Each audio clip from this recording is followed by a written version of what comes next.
5 seconds to go and about 120 word per minute. Start.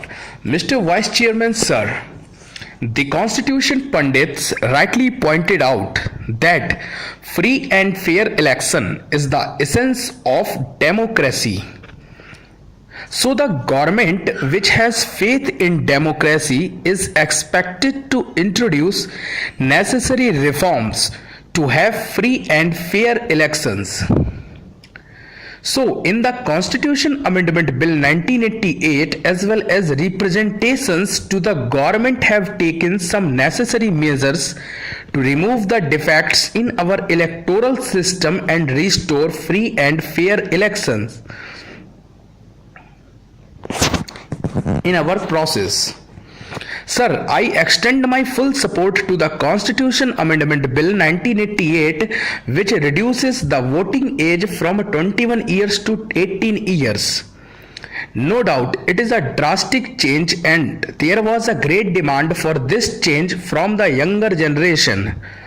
But I am to remind this House that there are some state governments which have already introduced this change. Our government reduced the voting age from 21 years to 18 years. So, in consonance with that line, the central government has also come forward to reduce the age by amending the constitution. But there I would like to remind one thing, that when the voting age was 21 years, it is quite common in all the states that so many voters at the age of 18, 19 or 20 years have enrolled their names. When you reduce the age from 21 years to 18 years, it is quite natural that the people who are at the age of 15 or 16 years may also have forward to enroll their names in the electoral rolls. To avoid this influx, I would like to appeal to the government that without any delay, the multi-purpose card system must be introduced. I am glad that the government has given an assurance to introduce the identity card system. It is in the right direction. Sir, the Honorable Minister, in the name of reforming the electoral process, has taken some steps to curb the rights of the states. For example, under section 13, he has introduced a new section by which all the officers and members of the staff who are actually under the control of the state government are brought under the control of the election commission during the election period, and not only for control but also for discipline purpose and other purposes. They are under their control. Sir, earlier they have assisting the election commission. There was no difficulty to the election commission, but now the central government want control on the officials and want to conduct the election with its own power. In the name of giving powers to the election commission, it has amended this. It has moved this proposal with a bad motive. The election commission, we know in theory, is an independent body. There is no doubt about that. But in practice, it is under the control and direction of the central government. If the government is very particular about this amendment, then my honest opinion is that it should have consulted the state governments before putting this proposal. But to the best of my information, this government has not consulted any state government. Without consulting the state governments, it has taken the officials to the state governments under its control.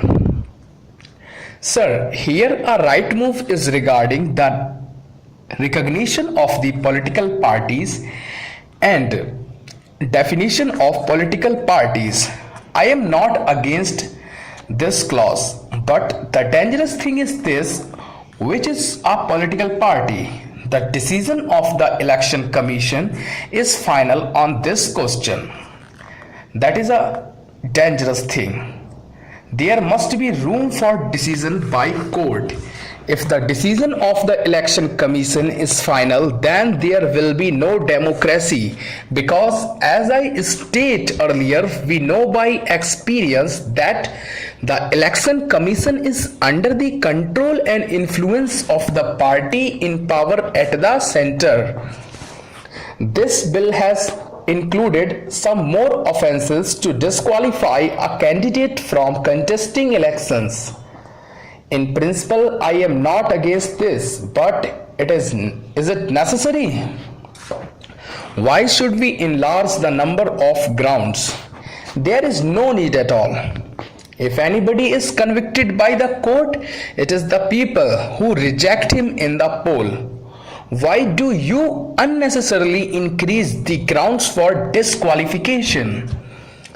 It will give room for the talk that the government is always for restricted democracy and not for liberal democracy. We cannot give room for such suspicion and apprehension by the people. I am not against this in principle.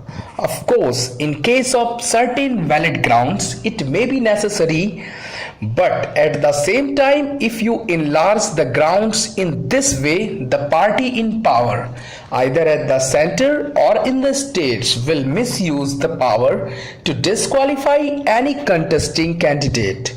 For example, one of or two persons in a local area may be influential, but with the help of the local police, they may get punished, thereby preventing them from contesting the election. That is why the clause which include more grounds for disqualification must be deleted from this amendment.